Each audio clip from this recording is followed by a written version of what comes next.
May bagong nadagdag sa listahan ng mga star player na mayroong injury, ito ay si Anthony Edwards ng Minnesota. Nung mag-alangan ang bagsak niya noong mga third quarter, pumunta siya ng locker room at ang nakalagay kasi doon hip injury. Nakabalik din naman itong si Edwards sa bench ng Minnesota. Hindi rin naman siya nakapaglaro noong last quarter pero meron siyang 21 points at 5 rebounds.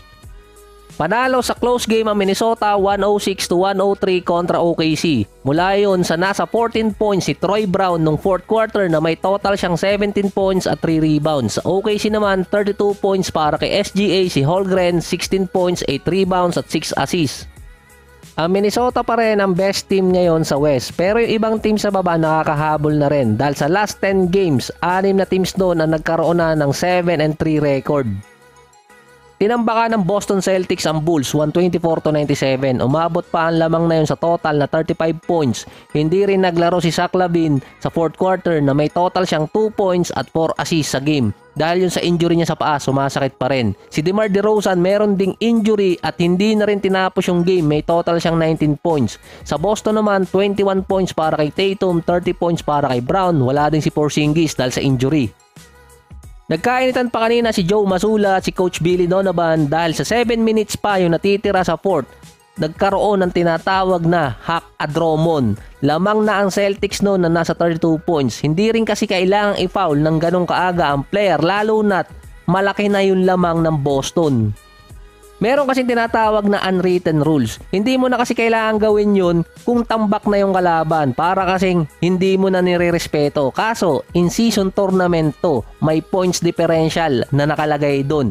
Kahit manalo ang Celtics kontra sa Bulls na hindi umabot ng above 23 points, hindi sila papasok sa next round dahil ang Magic plus 22 sa points differential. Sinecure lang ng Boston yung plus 23 points na lamang nila para makapasok sila sa next round. At kung nasa 22 points lang ang lamang ng Celtics versus sa Bulls, Magic pa rin yung papasok. Nakuha ng Boston yung number 1 spot sa kanilang group.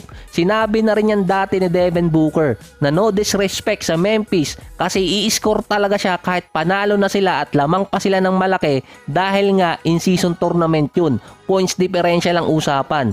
So walang mali sa ginawa ni Coach Joe Mazzulla dahil nga lamang yung pinag-uusapan dun.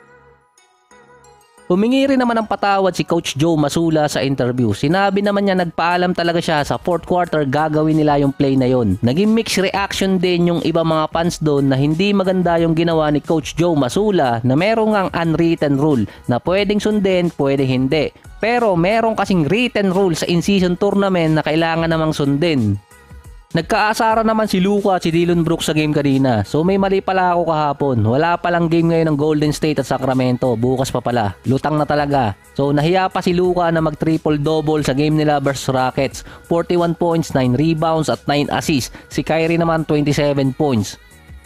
Dahil panalo ang Dallas kontra Houston, nasa New Orleans na ang number 1 spot sa group nila. Unpredictable yun dahil nung unang nilabas ang grouping na yan, Denver ang sinasabing mananalo sa group na yon. Ang nasa wildcard naman ng mga teams ay yung mga second sa kada group. Irarank yun sa best team dun kasama yung points differential.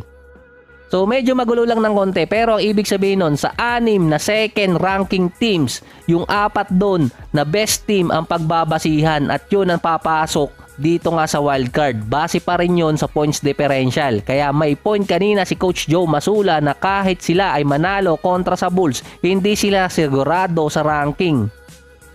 Dito naman sa Rockets, ang nakikita nila ngayon na imbes na si Jalen Green yung maging star player ng Houston ay parang si Alperen Sengun na. Nag-ala Dirk Nowitzki pa kanina. Ang tawag nga dito sa online Flamingo fadeaway shot. Napabilib pa ni Sengun si Dirk. Meron si Jalen Green na nasa 5 points pero si Sengun 31 points, 9 rebounds, 6 assists at 11 out of 14 mula sa free throw area. So marami na rin bumibilib sa kanya ngayon na all-star at kahit mga NBA legends.